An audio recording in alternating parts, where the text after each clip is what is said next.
लगनी हाला धीरे धीरे डाली रंगवा लागे बड़ी पाला। अरे समझी बात जीजा। अरे का चढ़ते फागुनमा जीजा करे लगनी हाला धीरे धीरे डाली रंगवा लागे बड़ी पाला। भीतर के भीतर हमारा रंगी जानी जीजा आहे जीजा जी। सुना कर जानी चोना साली डाले दा कलर नहीं लगी तनिको पाला। भरे पलटी घोरा ले पानी लले का कलर नहीं तनिको बुझा। अरे मान जाइना तनिको बुझा।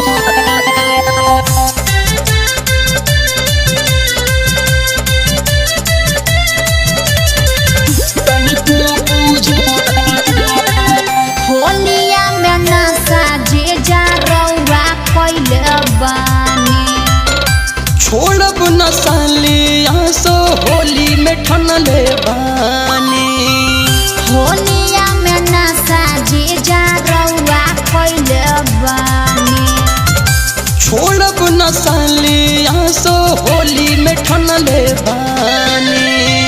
जीता छोड़ी जीजा के पूरी पुआ खाला आहे खाला जी। सुना कर जनी चोना साले डाले दा कलर नहीं लगी तनिको पाला। मान जाई भरे पलटी घोरा ले पानी लाले का कलर नहीं तनिको बुझाला।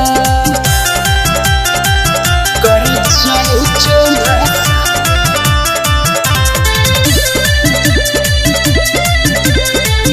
तनिको बुझाला।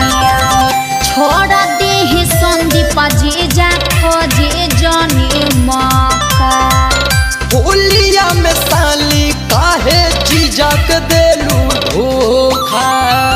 छोड़ दी संदीप जीजा खोजे जनी मौका। हाँ, होलिया में साली काहे जीजा के देलू धोखा।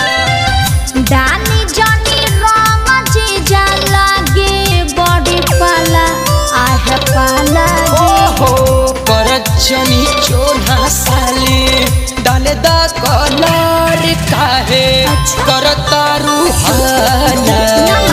भरे पलटी घोरा ले